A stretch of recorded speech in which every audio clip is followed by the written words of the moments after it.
welcome back to this second of two video tutorials on projects. We're going to take a little different approach to this video tutorial, so please bear with me for about 5 minutes of silliness to set up the backstory for this tutorial. Once upon a time there was an inconceivable fairy tale about true love. Buttercup and Wesley fall in love. Wesley heads to America to earn his fortune. His ship is captured by the dread pirate Roberts III. Wesley simply asked Roberts to please not kill him. The please aroused his interest. Roberts asked, "Why should I make an exception for you?" Wesley then explains his mission to get enough money to reunite with his true love, Buttercup. Wesley's description of Buttercup's beauty moves Roberts to the point that he hires Wesley as a personal attendant. While Roberts is impressed with Wesley's work, he continues to keep Wesley's fortune in doubt by saying each night, "Good night, Wesley. Good work. Sleep well. I'll most likely kill you in the morning." So in the words of Inigo Montoya, I'll sum up. Ultimately, Wesley becomes the dread pirate Roberts IV. Then Buttercup is kidnapped by Vizzini and his gang in an elaborate plot contrived by Prince Humperdinck to start a land war with Gilder. Then there is this rhyming game.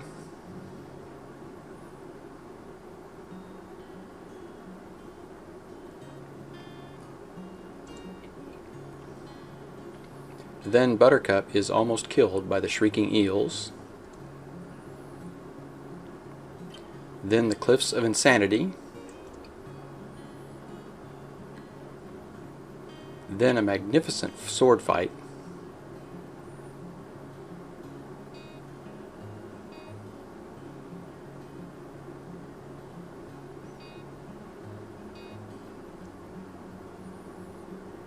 Then a stoning gone wrong, and Fezzik the giant is choked unconscious.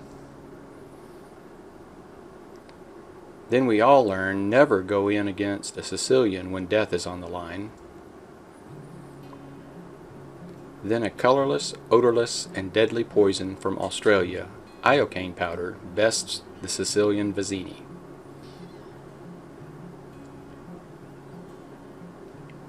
Interlude. There is a part you didn't know. Miracle Max, while on vacation with his wife Valerie, stumbles onto the mostly dead Vizzini and resuscitates him with a coconut pill. We need him alive for this story to work. Then the dread pirate Roberts, aka the Man in Black, has Buttercup. Then Buttercup discovers that the dread pirate Roberts is really Wesley, her true love.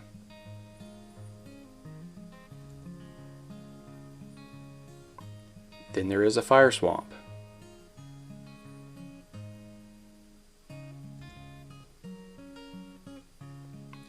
Then some ROUS's, rodents of unusual size. Then Wesley and Buttercup are captured by Count Rugen, aka the Six-Fingered Man.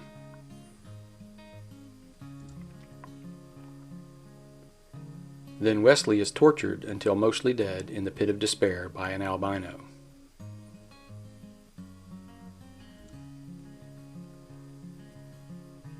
Somewhere around this point there is some serious booing.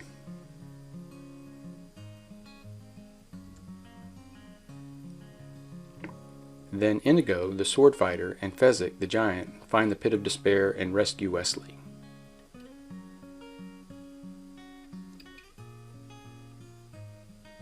Then Wesley is given a slow-acting chocolate resuscitation pill by Miracle Max and his lovely wife, Valerie.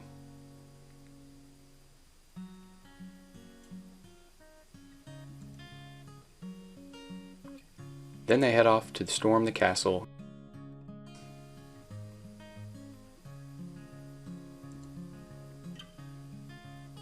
Then there is a wedding that is actually not about true love.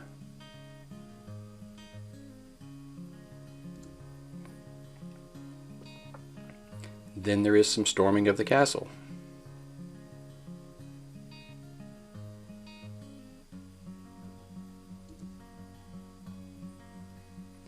Then another sword fight, which turns out to be the sword fight of all sword fights.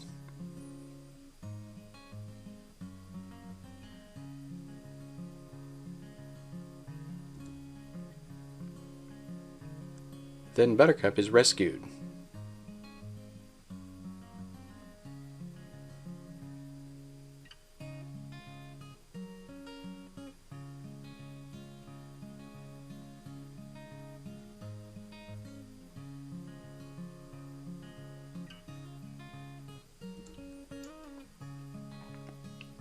Then there were some white stallions.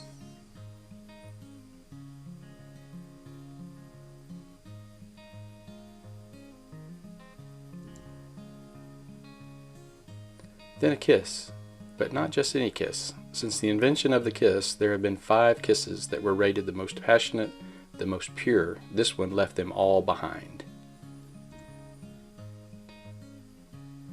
The end, followed by the predictable happily ever after, which is where our story begins.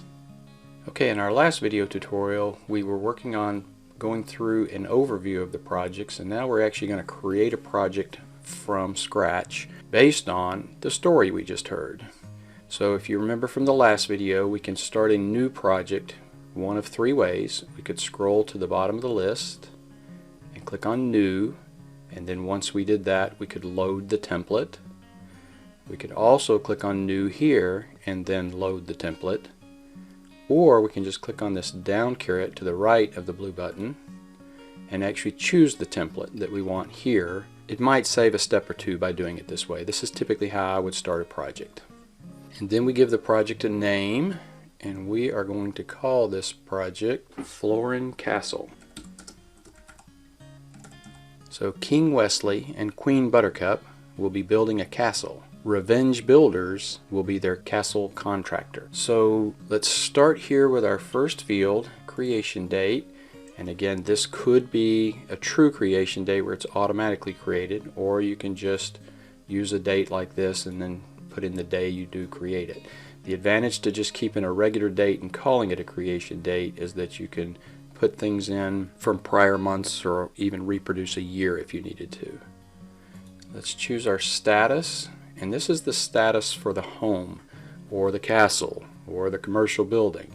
Where is it at in the process? And we'll just say this thing is in the framing stage. Remember, what we're trying to do here is have a single source of truth. So we're going to try to have as much information about this project as we can in this portion of the program. And for this status, we want to try to have someone managing this in the company. Somebody needs to have decision rights over this, and you'll see later when we start looking at the calendar how important that would be. But we want to know where this house is at, and you notice that we have some colors here for this status. So all of these red statuses, from design, break ground, footers and basement, framing and rough in, if we see this field as red, we know that we can't put cabinets in yet. And then for most of us, we can install cabinets as early as sheetrock all the way through finished floors, or we can just choose ready. So, and once the house is ready, we can just choose that and skip any of these other steps. If we're ready at sheetrock, as soon as the sheetrock's up, we could choose ready, or we could choose sheetrock. Either one works fine. Then we choose a category, and our category will be residential new construction, and then we create a company. And so again, you could have created the company here if you wanted to, and the only reason I would create a company there in the menu structure is if I was trying to get them into my sales pipeline, that there was no project to work on, but I just wanted to have them in there as a reminder that I want to try to reach out to people there and try to sell them on our company. If your company doesn't exist already, which ours does not, we're going to add him now. So this is showing the companies that are currently there. If we just want to search for a company, we can do that, but our company's name is Revenge Builders, and it's not there, or it would have shown it, so then it's saying you can create it. And so from the projects, we're actually creating Revenge Builders. Now at this very first stage, I recommend you actually go into the builder that you've created and fill everything in. But a lot of people feel like that this first stage, this early stage of trying to pre-qualify possibly, that I really don't want to collect this information. I like to have it about everybody I ever dealt with, and then on occasion I want to reach out to them in a marketing initiative of some sort. So we've added Florin Castle. Our lead source, where did this come from? So were they a walk-in? Did we make it a sales call? Did we visit the site? Let's say this came from Facebook. And then our pipeline status, where is this customer at? In this case, they're qualified because they came to us looking for cabinetry, so we know that they need cabinetry. And then our next step, this is kind of reserved for that sales process, so if they're already in need of cabinets, we don't need to do anything. Then we need our street address, and some of this stuff I'm just going to copy and paste in just for the sake of time. Alright, now that our builder is created, we've got several options of what we do next. We can either go back to the project here by clicking on the link back to the project, or we can click out of the field, or we can go ahead and create our contact. If we do this, we're connecting the contact to the builder, and we might not necessarily want to do that. We want the contact connected to the project. If you want to have every contact that someone that this builder built a house for, you would do it here and at the project level. I'm just going to go back to the project and add our contact here. And so again, we can search for them. And if they were there, they would be listed here. And if they're not, it says create a new. So we're creating a new contact called King Wesley. And then we can go into King Wesley. In reality, what we want there is the last name. So what I do is type both, and then I just cut this out and put the first name here. And then this field concatenates this into a last and first name. And then our type, this is the owner. And our related to company, if we want to relate these, now we could have done it earlier, but we can do it here. We say we want to relate this to Revenge Builders. So you see, as I started typing, it already found Revenge Builders, and so we click the plus, and now we've linked that builder to this contact. Now, one of the things we do want to do is once we load from this area, we do want to come down and hit the template, and just so I don't miss that step, I'm going to jump back to the company real quick because I did not load the template. Now, because I filled everything in, all it really does is at this point is load the icon for that item. But it does fill in some of the things for you sometimes when you do that. So we'll go back to our project, and so now we've got our status, our category, company, contact, and now we could link to the rooms, or we can add the rooms here in a minute.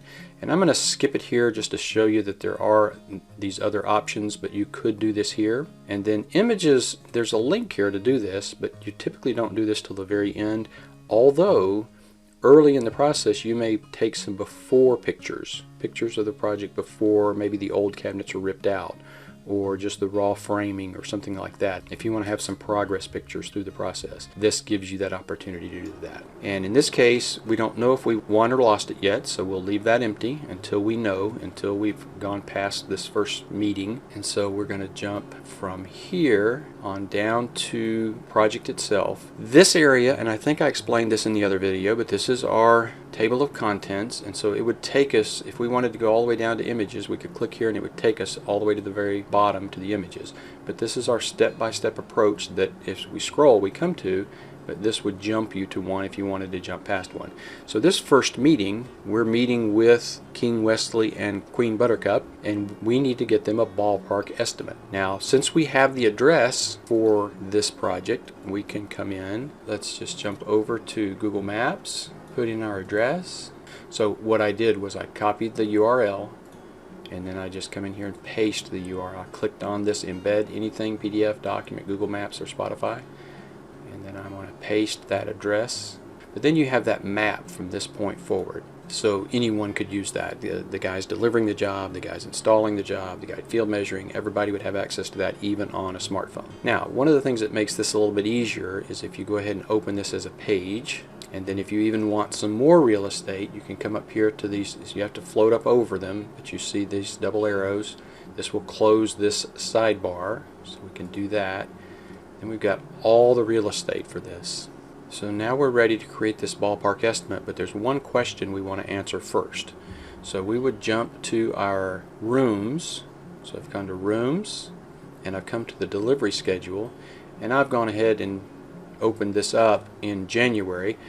But we need to look out and see where the first date is available to put a job, and we're looking for $20,000 weeks. So we see that this month is completely full. Then here's the start of February, and we see that this month is full up through the week of the 25th. So that's the earliest we could install cabinetry. We have a tentative project here, so we have an estimated cabinet quantity, but we don't have an actual. So this first one is estimated, and then we have a job cost and an actual cabinet quantity. So we don't fill in the estimated job cost. We just put the estimated cabinets to tell you how many cabinets there is, so you know about how much production time it'll take. But this job is not committed, so we could actually put the second week's worth, because this job will be big enough to be 2 weeks. We could put one of them on the 4th and basically tell both people, whoever signs their contract first will get this week. And so we see here that February 25th is the week that we can actually produce this thing. And then if they say that's acceptable, then we would move forward. Otherwise, that first step of the pre-qualifying would disqualify them if they said, no, I can't wait till then. While we're here on this calendar, I do want to point out a couple things. So what we have here is the job name, and then the room name, and then the status of the room, and then an estimated cabinet quantity, the project cost. Once you've actually done a formal proposal and you type that in, then it'll show here. And then we have the actual cabinet quantity, and sometimes these would be different. When you're at the estimate stage, you're kind of guessing at how many cabinets, and then once you know for certain, then you would put that in and calculate the cost in your estimating software. And then we have the project status, and again, notice the color. So in this case, we're nowhere near, we're way back in January, and this is on February 18th, so that this is at the estimate stage is probably fine. Red is pointing out that there's a problem, that you may have a scheduling problem, and the same thing down here. If we had red or yellow, it would be pointing out that we have a problem, but green means we're good to go. So this house is actually ready, this house is actually ready, this one's at rough end, but again, we're still back here. So we've got several weeks, so we're okay. But as we're looking at the week that we're coming up on, so this coming week, we're going to be doing the delivery to install on the 14th. Today is the 9th, and so that these cabinets are in assembly is good, that these cabinets the following week are in the finish department is good, and that these cabinets here are in the machining is good. But these are in engineering, and again, that's far enough out that that's fine. But if you saw here that the room status was yellow or red, you know that you need to really get busy trying to get everything to the point where it needs to be. It's that red flag telling you what you need to do. And the same thing with the project status, knowing that the house is ready for the cabinets, and somebody should manage that very closely. Alright, so let's jump back into our project. And so here's where we can also add rooms rather than above. So we could come in here and add a room, and then we give the room a name. So I like to tie the project and the room together. So this is Revenge Builders, and this first room is our Undercroft.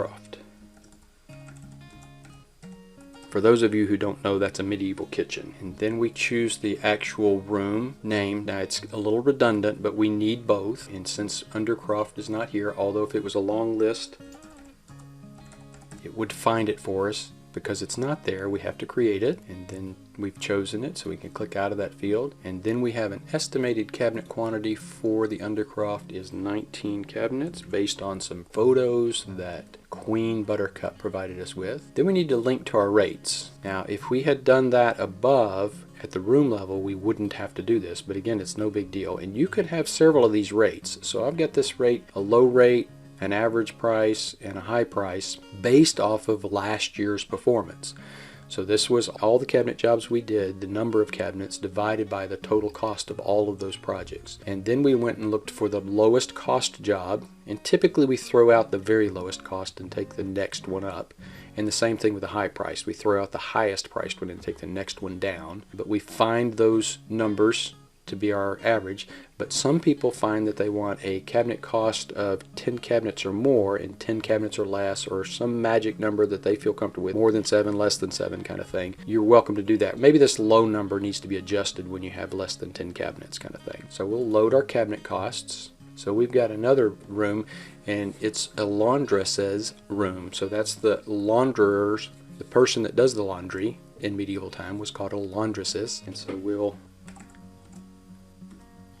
and I'm just hitting tab after I put in the name so that it goes to this next field, but you could also click out and click into the next one. Then we need that same room again, and we'll create it. Click out of that. And then an estimated cabinet quantity for that room is 7, and we'll link to rates.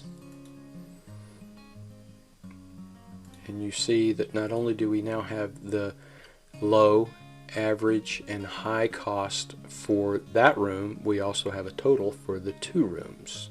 Then we have 3 garter robes. Garter robes were medieval restrooms or bathrooms, or the closest thing to a bathroom. And so we have one of 2 choices. We could come in here and put each of these garter robes in individually.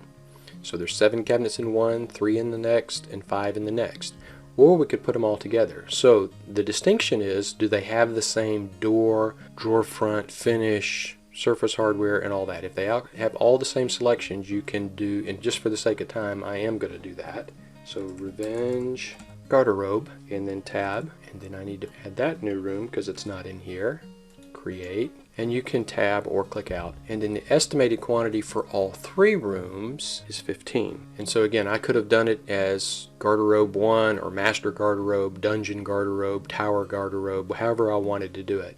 But I'm combining these 15 cabinets into a single one because the selections are the same. And then we would pick our cabinet cost, and then we have the total. So for all of the rooms in the castle, the low estimate is $27,634, the average is $40,508, and the high is $61,500.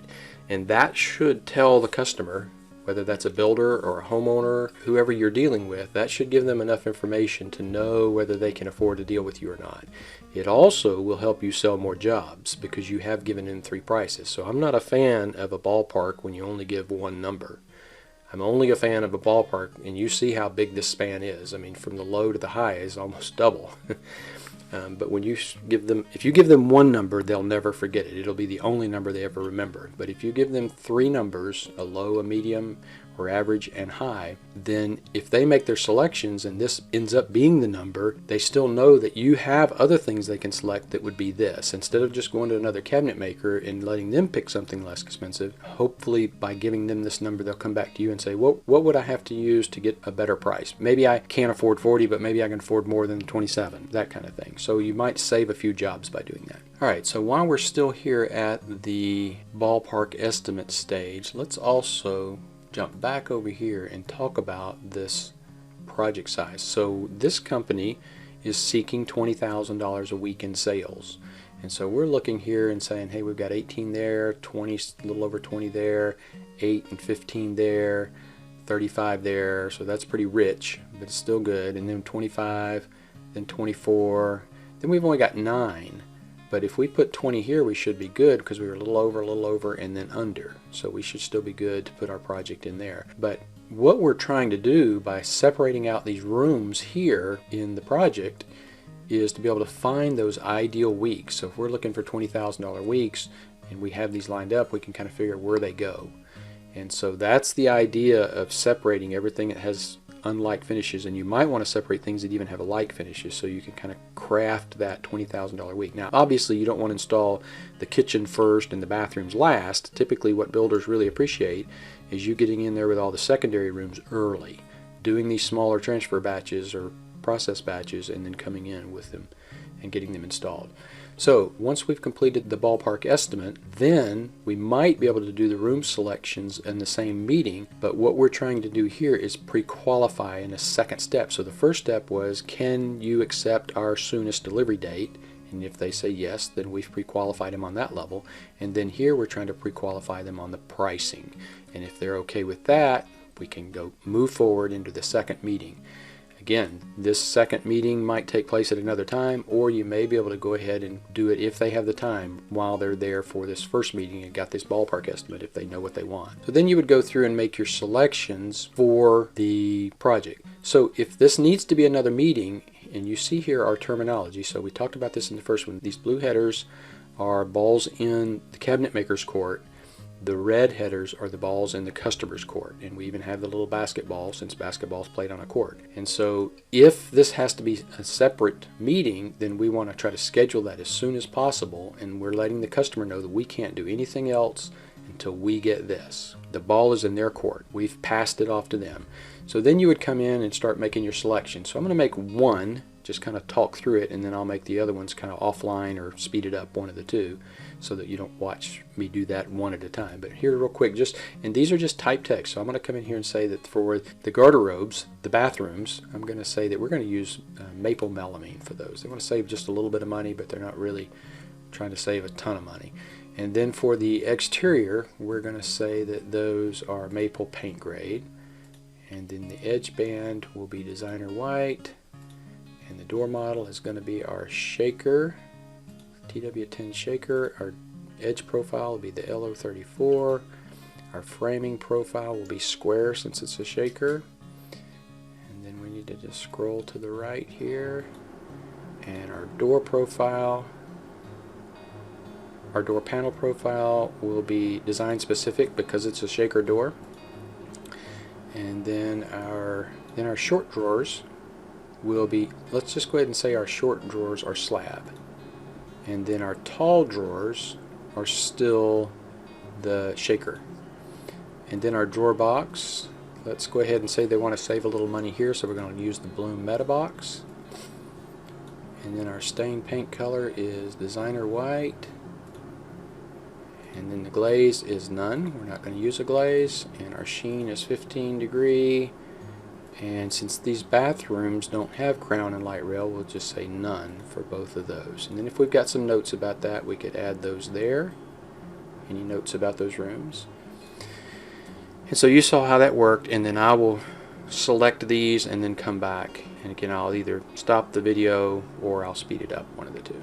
Alright, so we've gone through those selections. You can see here that we also used the maple melamine for the laundry room, but if they wanted to save a little money, we could change that to white melamine, let's say, so that the bathrooms are a little bit cheaper, and then this is the least expensive interior option.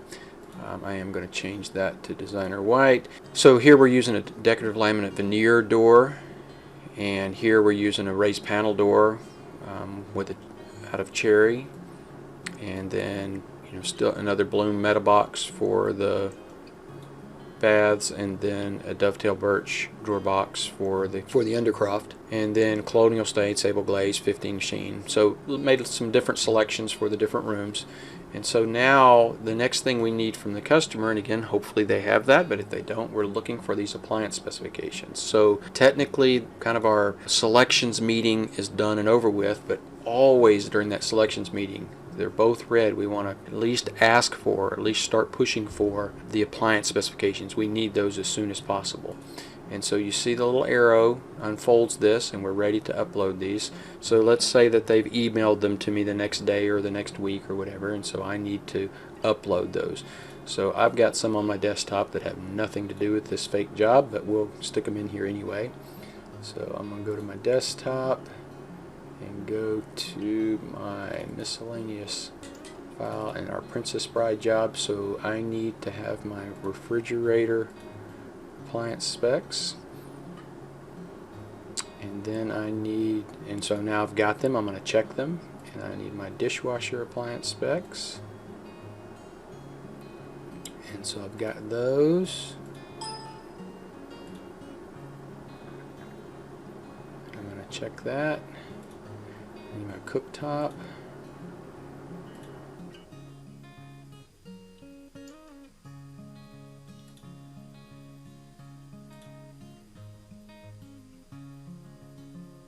Got that.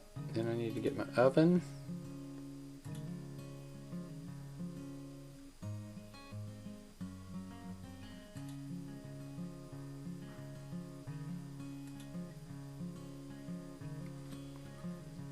And in this case I've got the oven and micro. It's a combination, so they're both here. We don't need this one down here. So I'm checking them in as I go. So if I need to see these, like at the design stage, all I have to do is click on that. Opens up another tab, so my tab is still open, and then I've got those specs right there, and I can go through and read whatever I need to about that appliance during my design process. And single source of truth, everything about this job is in one place. So that process might happen a little later, I would not hold off on doing my formal estimate till I had these. I would go ahead and do it if I have a good idea what they're going to use. Sometimes you can't do an estimate if you don't have any idea what they're going to use, but if they know they're going to use a floor range and double ovens of some sort or whatever, you could go ahead and move to the formal estimate stage. We needed this information to be able to move to this step, and so we've got that information now. And so as we're going along and doing this, each step we finish, we should come up here and change this status for, not for the project, but for the rooms. And so as we go through the rooms, we should be changing the status for those rooms. And to do that, you have to go into the rooms. And what I'll probably do to make this a little easier, since we have them up here, is go ahead and put that status in these two fields just so you could roll back up. But technically what I need to do is jump into the rooms and do that. So to do that, I simply open it. It doesn't take but just a second, and say, okay, so the status for this room is we've done the ballpark estimate, and now we've done the selection. So when I got done with the ballpark estimate, that's when I should have come here and done that, and then moved it to selections, and then we're actually going to go straight to estimate, since that's where we're at now, because I skipped a few steps kind of working through that really quickly. And you can open them here, where it doesn't matter where you open them, just open them in either place and get the room status, and we're going to move it to estimate.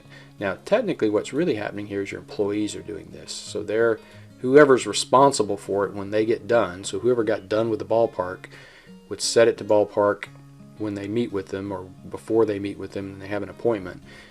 That's the first step, and then they would, when they got done with that, they would come in here and say, okay, I'm done, and now it's at selections, and then whoever finished up the selections, it may be the same person, but then you're going to set each one of them, so now they're all set to estimate. And again, I think I'm going to go ahead and add that field here so that you can see it and change it from there without having to open it to change it. And so then got our appliance specifications, and we're ready to start our estimate because we have our selections. And so an estimate, in most cases, we would not go to the home for that. We're asking them to give us something to estimate from. We wouldn't go field measure to do an estimate. An estimate is not a proposal. It's not a legal document. We're trying to do it based off of pictures or sketches or something of that nature. In my case, I use Custom Cabinet Estimator.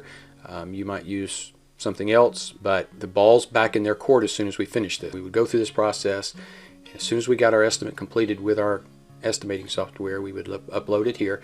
We can do it two ways here, and I think I talked a little bit about this in the other one. I prefer this upload rather than the embed. Now this one lets you do either upload or embed, and this one only lets you do embed. I prefer this upload where it's linked. So if I go find my, and again, totally different project, but I'm just throwing them in there so we have something. But if I throw that estimate in there that was created with Custom Cabinet Estimator as a link, then, and I want to open it, you see how that window for that refrigerator is still open. We can come in here and click on this one. I like that it opens up a new window rather than me having to scroll it within the project. And then here I can, look at it and keep it independent from that window that I'm working in. And so here's an estimate that was produced for a totally different project, but again, you get the point. What I'm trying to do is show you that we have the ability to upload or link the file, and then have this single source of truth, and this estimate is living here in this project. And here we are at the kind of terms and conditions here. And then the last page has all the pricing. Of course, again, it's a different project. So, and when we expect money and all that stuff. So now we've done this step 4. We've got our estimate, and we've uploaded our file. And then what do we do about that? Now we've uploaded this estimate. What do we do about that? So you got several options. Obviously, this estimate also lives somewhere other than here, probably in a file folder somewhere, just like I went and grabbed it from. But you could email it. You could physically put it in the mailbox and mail it. You could have a meeting for them to go over it and talk about it and sign it and provide whatever you want. So if we look at this estimate and we look at this last page, we're basically saying here that we're expecting $1,052.76 as a design fee, and then we expect the contractor to sign it here and the customer or homeowner to sign it here and date it. So that's what we're looking for, is this page. I don't need the rest of it. I've got that. I just need this page. But whether that's a meeting or however I want to present that to them. Now, I'm suggesting that you invite them in. And so to do that, you would come to share and share the page, and we'll talk about that in another video. But you can see here that I've already invited one other person into this, and you can invite them in, or you can share this link. And if you share this link, all they can do is view. They can't do anything else. And so that's not a bad thing. It actually loads it like a web page. So that's one way of sharing things with them. Single source of truth. Everybody's looking in the same place. They're not having to look back through emails to look at the difference in an estimate and proposal, whether you've got what you need. All of those things are readily apparent to them right here on this one single page. They don't have to go anywhere else. Everything's right here. So now we've delivered our estimate, and it's time to move to the next section that we might call purgatory. We would kind of consider this job in purgatory until we received that signed estimate and design. And so the ball's back in their court. We've delivered this estimate to them one way or the other, either via email, invited them in, and if we've met with them, we've probably solved this issue. But we kind of call this purgatory number one. The ball's in the customer's court. We're waiting on this estimate and a check for the design fee before we can do anything else. And then even here, if they've invited them in, you can see here, this item frequently causes project delays. We've reminded them that. Ball's in your court. Hey, we need you to do something. So then the next step is that we need to field measure once we've received this from them. Once the ball's no longer in their court, they've signed it, they've provided us with our design fee. If we collect a design fee, then we need to go out and field measure. And there may be a scheduled meeting that needs to happen as far as meeting at the job site. Maybe not. Maybe you just go out there. If it's a remodel, you probably have to schedule it to get in. If it's a new construction, you could probably go out and measure anytime, but they might want to meet you. But you would go out and field measure the job, and then I recommend uploading those, whether you scan them. There's a little program out there called Rocketbook, which is an awesome option. And so I'll show you that real quick. So let's upload one of those. So it looks like a 3-ring binder kind of looking thing. And you use a special pen in this special binder, and then you take a picture of it with your phone, and it creates the PDF and sends it to either your email, texts it to you, or puts it in any of your cloud drives. But there you see, and it looks just like graph paper. It's not even a real piece of paper. And then you can just wipe it off and do it again, and do it over and over and over again. But when you point your phone at it, it's actually picking up some electronic images that are on there, kind of like barcodes, and telling it what to do with this image. And so there's our field measurements, so we can create our drawings in our design software. So we've gone out and we field measured the job, and we've got our field measurements so that we can do our design. And so now we're ready to do our design. Ball's still in our court. We go, we draw the job, we get all the drawings done, and we upload those. So again, I'm going to upload them. Choose the file, and I've just got some various drawings in here, just some random drawings from something actually a friend of mine shared with me. So now we've done our design, and we've uploaded our design, and we can again invite or tag the customer and say, hey, it's time for you to review your drawings, and they can just click on it like that when they come in, and they can see their drawings for their project.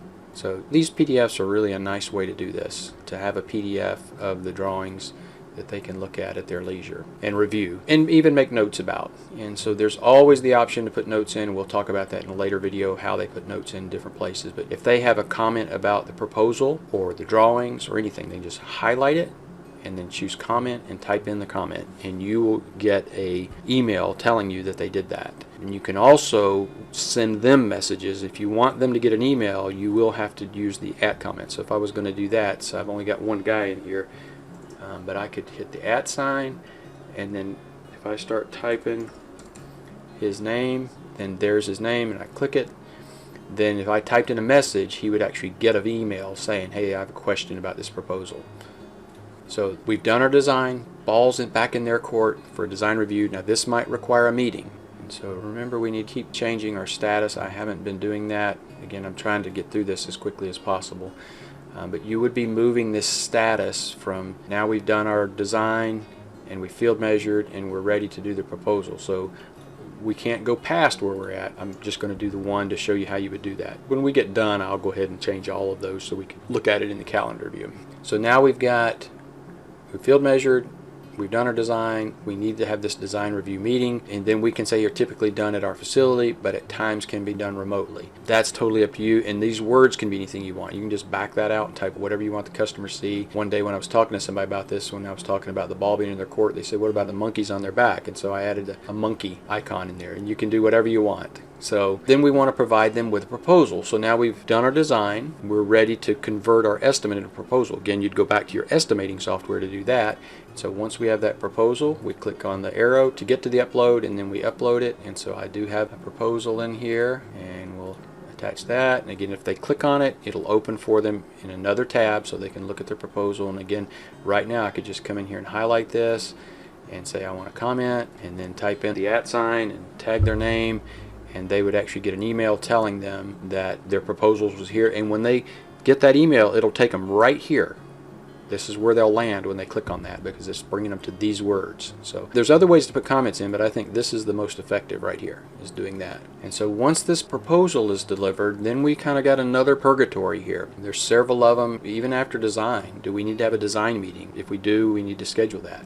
But here we're at proposal, we've got another purgatory. So the ball's in your court, we've given you your proposal. We need to get a sign off on this proposal, and we need to get our deposit check. So we've got our proposal up, and now we're ready to, or we're waiting for this signed copy of the proposal and our deposit check. Again, we would invite them to this. Once we receive that, then we can let them know that we've got that, and their job is going to go into production. So the only jobs we're seeing are theirs. And see, I did change the status on this one room is at field measure, and the rooms could be at different stages depending on when you do all these things. You might do all of them at once, and if they're all at the same stage.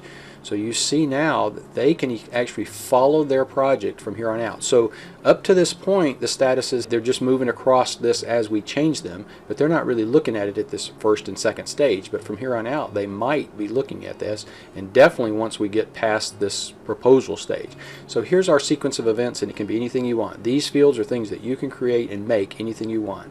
So we've got a ballpark estimate, selections, estimate, field measure, design, and then check the field measure. So that's something not everybody does, but we go back and double check the field measure with our drawings. And then we've got proposal, engineering, machine, assembly, finish, hardware, delivery, installation, and then complete. And so they can kind of follow their rooms through this process. Saves you some phone calls, saves your employees some time, them not having to call and ask what's going on.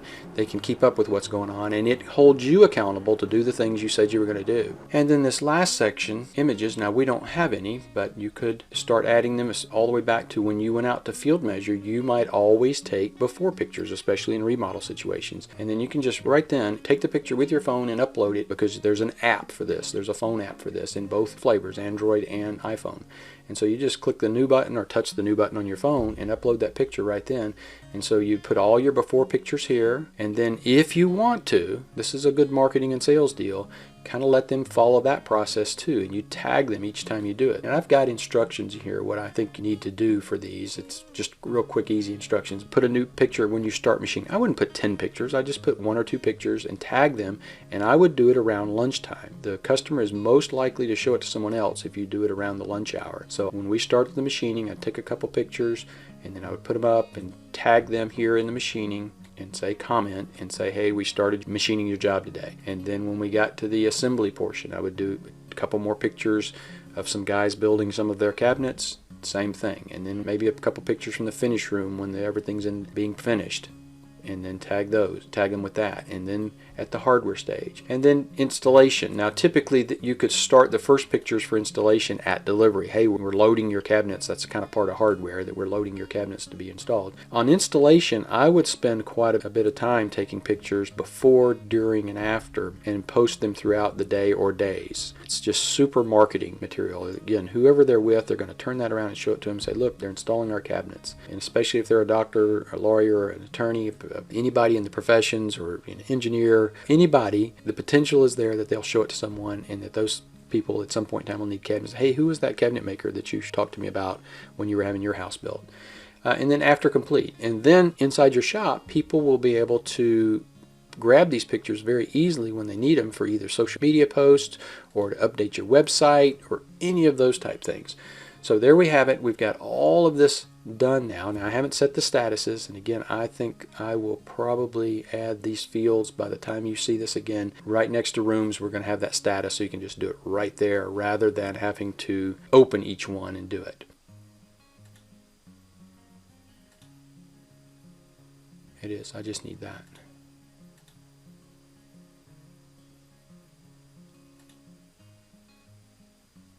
So all I'm doing is going into the properties and saying I want to see that field. So if you've got an older copy and you're watching this video, you can do that and just go in and say, hey, I want to see that field. You can shrink these fields down considerably if you don't have really long names. You might have to open them back up at another time, but some of these fields don't need to be that big. So now we could just come change these statuses real quick. So we've actually done, for this project, we're all the way at engineering. So we've done the proposal, we're ready to start engineering the job. And so you can see that as I change it in one of these groupings, it's changing it in the other. Alright, so that's everything. We've gone through this whole job, we've looked at all these things, how this works, and of course now you see that those jobs look like they've disappeared, but in reality they're just over here in engineering now, all in the same column. That covers everything I wanted to touch on in this video tutorial. Up next will be rooms. Thanks for watching.